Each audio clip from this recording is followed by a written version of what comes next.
گفتگو ایک ایسا عمل ہے جس سے آپ لوگوں کے دل میں اتر سکتے ہیں اور لوگوں کے دل سے اتر بھی سکتے ہیں۔ راستے نہیں، رویے انسانوں میں جدائی اور فاصلے پیدا کر دیتے ہیں۔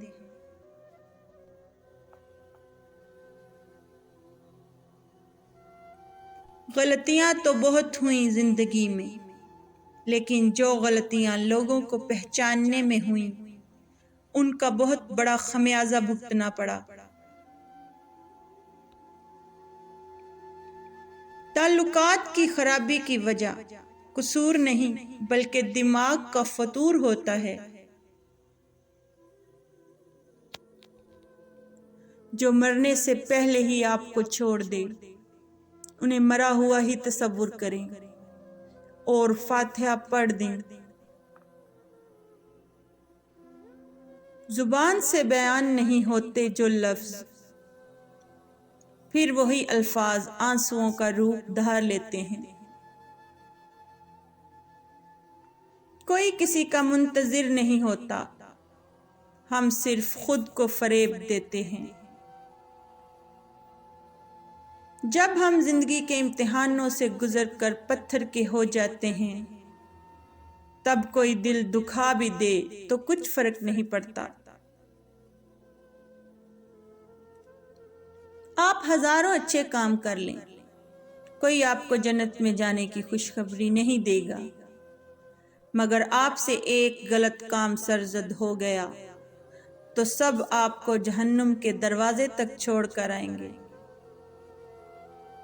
3 لوگوں کو کبھی مت بھولنا، جس نے مشکل میں ساتھ دیا تھا، جس نے مشکل میں ساتھ چھوڑا تھا، اور تیسرا وہ جس کی وجہ سے آپ مشکل میں گرفتار ہوئے۔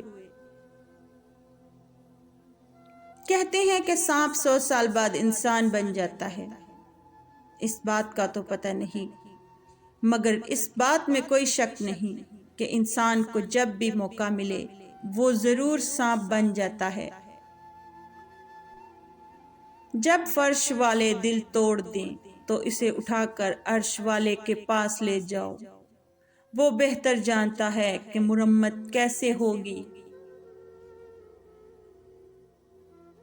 جیتے جی ہی پاؤں پر کھڑا کر دینا بہتر ہے، بجائے اس کے کہ بعد میں جنازے کو کندھا دیا جائے۔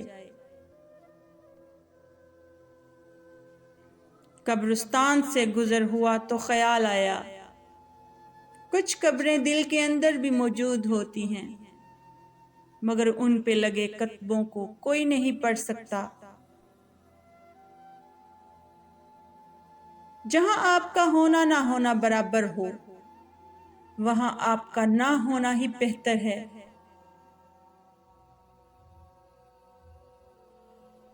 کچھ راستوں پر چل کر پاؤں نہیں تھکتے، مگر دل تھک جاتے ہیں۔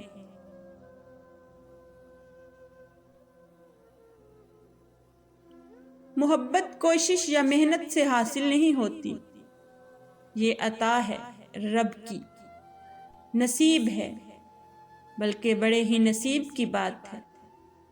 زمین کے سفر بھی اگر کوئی چیز آسمانی ہے تو وہ محبت ہے۔